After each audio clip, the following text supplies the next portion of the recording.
গণহত্যাকারী দল হিসেবে আওয়ামী লীগের কার্যক্রম নিষিদ্ধ রেখে সন্ত্রাস বিরোধী আইনের সংশোধনী বিল ২০২৬ জাতীয় সংসদে পাশ হয়েছে।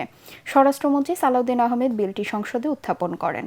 এ সময় বিরোধী দলীয় নেতা ডাক্তার শফিকুর রহমান এ নিয়ে বিস্তারিত জানতে চান, কিন্তু সংসদের নিয়ম অনুযায়ী বিলটি উত্থাপনের আগেই এ সংক্রান্ত বিষয়ে সুরাহা হওয়ার নিয়ম থাকায় স্পিকার হাফিজউদ্দিন আহমেদ ওই আর্জি নাকচ করে বিলটি কণ্ঠ ভোটে দেন, যা সর্বসম্মতিক্রমে জাতীয় সংসদে পাশ হয় সন্ত্রাস বিরোধী আইনের সংশোধনী বিলে। হাম প্রতিরোধে সারা দেশে ৩রা মে নয়, আগামী ২০ এপ্রিল থেকেই টিকা কার্যক্রম শুরু হচ্ছে বলে জানালেন স্বাস্থ্যমন্ত্রী সরদার মোহাম্মদ সাখাওয়াত হোসেন। জাতীয় সংসদের প্রথম অধিবেশনে ১১তম দিনের কার্যক্রমে ব্রাহ্মণবাড়িয়া ২ আসনের সংসদ সদস্য ব্যারিস্টার রুমিন ফারহানার এক প্রশ্নের জবাবে তিনি এমন তথ্য দেন। বিসিজি ও পেন্টা সহ শিশুদের যে ১০ ধরনের টিকার মজুদ কমে গেছে তা ইউনিসেফের কাছ থেকে টাকা দিয়ে কেনার প্রক্রিয়া চলমান বলেও জানান স্বাস্থ্যমন্ত্রী।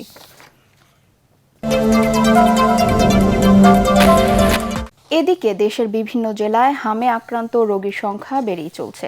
রাজশাহীতে গত ২৪ ঘন্টায় হাম উপসর্গ নিয়ে ৩ শিশুর মৃত্যু হয়েছে। রাজশাহী মেডিকেল কলেজ হাসপাতালে নতুন ভর্তি হয়েছে আরও ২৩ জন। উপসর্গ নিয়ে চিকিৎসাধীন ভর্তি রোগী ১৩৩ জন। কোনো মৃত্যু না ঘটলেও খুলনায় সংক্রমিত হামে আক্রান্ত শিশুর সংখ্যা দিন দিন বৃদ্ধি পাচ্ছে।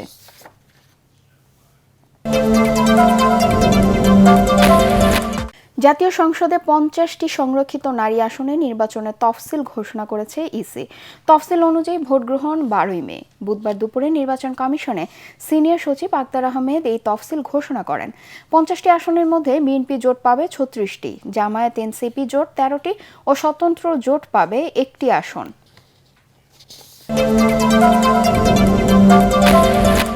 প্রধানমন্ত্রী তারেক রহমানের সাথে সৌজন্য সাক্ষাৎ করেছেন বিমান বাহিনীর প্রধান air chief marshal Hasan Mahmud Khan. বুধবার সকালে জাতীয় সংসদ সচিবালয়ে প্রধানমন্ত্রীর কার্যালয়ে এই সাক্ষাৎ অনুষ্ঠিত হয়। এ সময় কুশলাদি বিনিময় ছাড়াও বিমান বাহিনীর সার্বিক উন্নয়নে নানা উদ্যোগের বিষয়ে কথা বলেন তারা।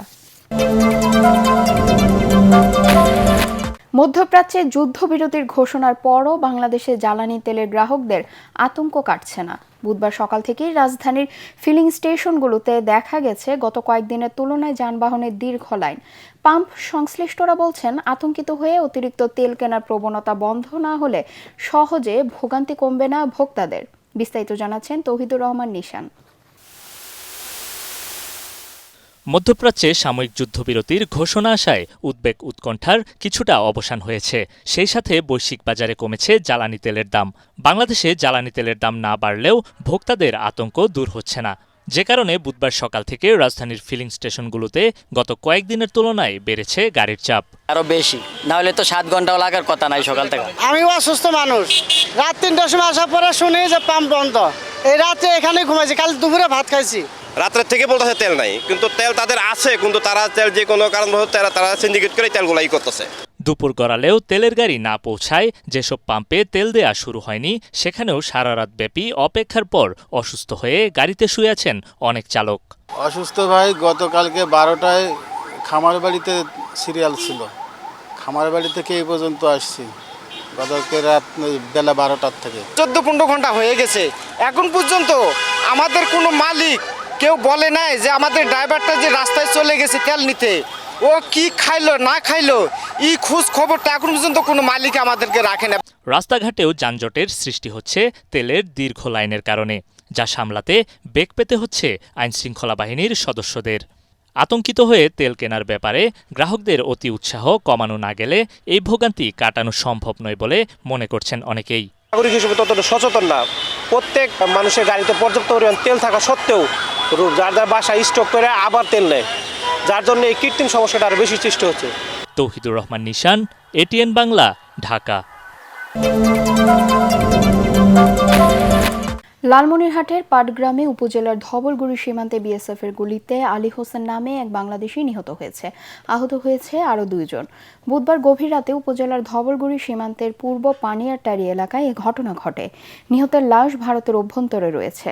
আলী হোসেন ধবলগুড়ি গ্রামের পূর্ব পানিয়াটারি গ্রামের মৃত আব্দুল গফুরের ছেলে। বুধবার গভীর রাতে 7-8 জনের একটি দল ভারতের অভ্যন্তরে প্রবেশের চেষ্টা করে। এ সময় 156 বিএসএফ ব্যাটালিয়নের 7 গ্রাম ক্যাম্পের টহলদাররা তাদের উদ্দেশ্য করে 2 রাউন্ড গুলি ছোড়ে। এতে ঘটনাস্থলেই মারা যান আলী হোসেন। ব্যাটালিয়ন ও সেক্টর কমান্ডার পর্যায়ে স্পট মিটিংয়ের চেষ্টা চলছে বলে জানিয়েছে 61 বিজিবি। যুক্তরাষ্ট্রের নিউ ইয়র্কে সড়ক দুর্ঘটনায় 3 বাংলাদেশি সহ 4 জন নিহত হয়েছে। রাতে নিউ ইয়র্কের ব্রঙ্কস থেকে আলবানিতে যাওয়ার পথে এ দুর্ঘটনা ঘটে।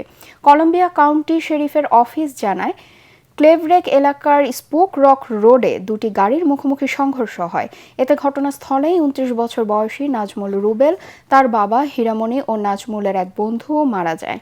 গুরুতর আহত অবস্থায় 33 বছর বয়সী রত্না ও তার 1 বছরের শিশু কন্যাকে আলবেনি হাসপাতালে ভর্তি করা হয়। তাদের সবার অবস্থা আশঙ্কাজনক। নিহত ও আহতদের গ্রামের বাড়ি কুমিল্লার মুরাদনগরে। দুর্ঘটনা কবলিত অপর গাড়িতে থাকা 62 বছরের এক নারী জুলিয়া রিচি নিহত হয়েছেন।